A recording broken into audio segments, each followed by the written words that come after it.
ಇದೊಂದು ಸಂಸ್ಕೃತಿಗೆ ಕೋಡು ಬರೆಸ್ಕೊಳ್ಳುವಂಥ ಒಂದು ಸಂದರ್ಭದಲ್ಲಿ ನಾವಿದ್ದೀವಿ. ಮೈಸೂರು ಅಂದರೆ ಒಂದು ಸಂಗೀತದ ಪರಂಪರೆಯ ಒಂದು ಸ್ಥಾನ. ಕರುನಾಡು ಅಂದರೆ ಹಾಡು ಮತ್ತು ಸಂಸ್ಕೃತಿಗೆ ಶ್ರೇಷ್ಠವಾದ ಜಾಗ.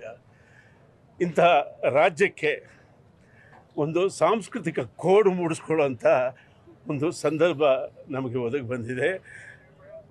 ಸುಮಾರು 5-6 ವರ್ಷಗಳಿಂದಲೇ ಜಾನಕಮ್ಮ ಅವರು ನನ್ನ ಕಡೆಯ ದಿನಗಳು ಕರುನಾಡಲ್ಲಿ ಆಗಬೇಕು, ಅದರಲ್ಲೂ ಮೈಸೂರಲ್ಲಿ ನಾನು ಇರಬೇಕು ಅಂತ ಅವರು ಆಸೆ ಪಟ್ಟಿದ್ದರು. ಇಬ್ಬರು ಶ್ರೇಷ್ಠ ಗಾಯಕರು ಈ ಕರುನಾಡನ್ನು ಅಷ್ಟು ಮೆಚ್ಚಿದ್ದಾರೆ. SPB ಅವರು ಕೂಡ ನಾನು ಮುಂದೆ ಹುಟ್ಟಿದ್ರೆ ಕರ್ನಾಟಕದಲ್ಲಿ ಹುಟ್ಟಬೇಕು ಅಂತ ಆಸೆ ಪಟ್ಟಿದ್ದಾರೆ. ಈಕೆ ಕೂಡ ಮರುಜನ್ಮದಲ್ಲಿ ನಂಬಿಕೆ ಇತ್ತೋ ಇಲ್ಲೋ ಗೊತ್ತಿಲ್ಲ, ಅದರನ್ನೇ ಕಡೆ ದಿನಗಳು ಮೈಸೂರಲ್ಲಿರಬೇಕು ಅಂತ ಆಸೆಪಟ್ಟು ಅವರು ತಮ್ಮ ಶಿಷ್ಯನ ಒಂದು ಫಾರ್ಮ್ ಹೌಸ್ನಲ್ಲಿ ವಾಸ ಮಾಡಿದರು. ಈಗ ಅವರದು ಪರಿಪೂರ್ಣ ಗಾಯನ, ಸಂಪೂರ್ಣ ಜೀವನ, 88 ವರ್ಷಗಳ ಒಳ್ಳೆಯ ಜೀವನವನ್ನು ಅವರು ಕಳೆದಿದ್ದಾರೆ. ನಾನು ಮೈಸೂರಿನ ಉಸ್ತುವಾರಿ ಸಚಿವರಾಗಿರ್ತಕ್ಕಂಥ ಯತೀಂದ್ರ ಸಿದ್ದರಾಮಯ್ಯನವರಿಗೆ ಈ ಮೂಲಕ ಒಂದು ಮನವಿ ಮಾಡ್ತೀನಿ.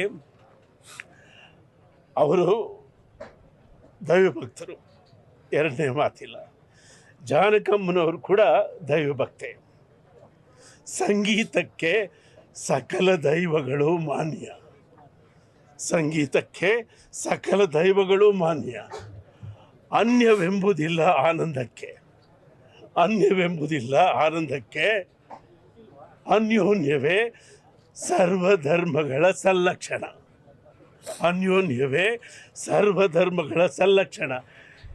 ಈ ನೀತಿಯನ್ನು ನಮ್ಮ ತಾಯಿ ಜಾನಕಮ್ಮನವರು ಸುಮಾರು 6 ದಶಕಗಳ ಕಾಲ ತಮ್ಮ ವೃತ್ತಿ ಜೀವನದಲ್ಲಿ ಪಾಲಿಸಿದ್ದಾರೆ.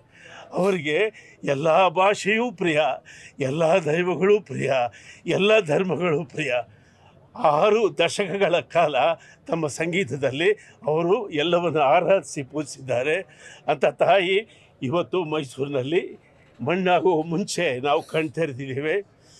ಈಗ ಅವರ ಪ್ರಿಯ ಶಿಷ್ಯನ ಜಾಗದಲ್ಲಿ ಅವರ ಸಮಾಧಿ ಆಗಲಿದೆ.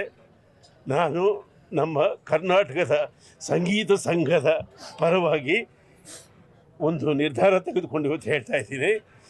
ಆ ಶಿಷ್ಯ ಒಪ್ಪಿದರೆ, ಅವ್ರ ಕುಟುಂಬದವರು ಒಪ್ಪಿದರೆ, ನಾವು ಅಲ್ಲಿ ಜಾನಕಮ್ಮನವರ ಬೃಹತ್ ಧ್ಯಾನ ಮಂಟಪದ ಒಂದು ಮೆಮೋರಿಯಲನ್ನು ನಿರ್ಮಿಸ್ತೇವೆ.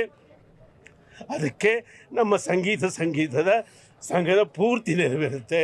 ಸಾರ್ವಜನಿಕರು, ಅವರ ಅಭಿಮಾನಿಗಳು, ಸರ್ಕಾರ ಇದ್ರ ಜೊತೆಯಲ್ಲಿ ಕೈಗೂಡಿಸ್ಬೇಕು ಅಂತ ನಾನು ವಿನಂತಿ ಮಾಡ್ಕೋತಾ ಇದ್ದೀನಿ. ಇತ್ತೀಚೆಗೆ ಅವರ ಮಗ ತೀರ್ಕೊಂಡ, ಆಗ ನಾನು ಬಂದಿದ್ದೆ. ಅವ್ರ ಜೊತೆಯಲ್ಲಿ ಕಾಲ ಕಳೆದು ಹೋದೆ.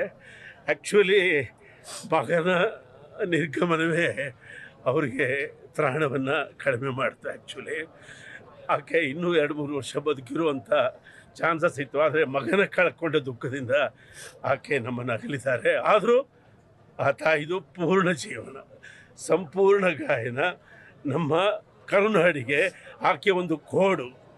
ಆಕೆಯ ನೆನಪನ್ನು ನಾವು ಒಂದು ಧ್ಯಾನ ಮಂಟಪದ ಮುಖಾಂತರ, ಸಂಗೀತ ಶಾಲೆಯ ಮುಖಾಂತರ ಮುಂದಿನ ಪೀಳಿಗೆ ರವಾನಿಸೋದು ನಮ್ಮೆಲ್ಲ ಕರ್ತವ್ಯ ಆಗಿದೆ. Thank you.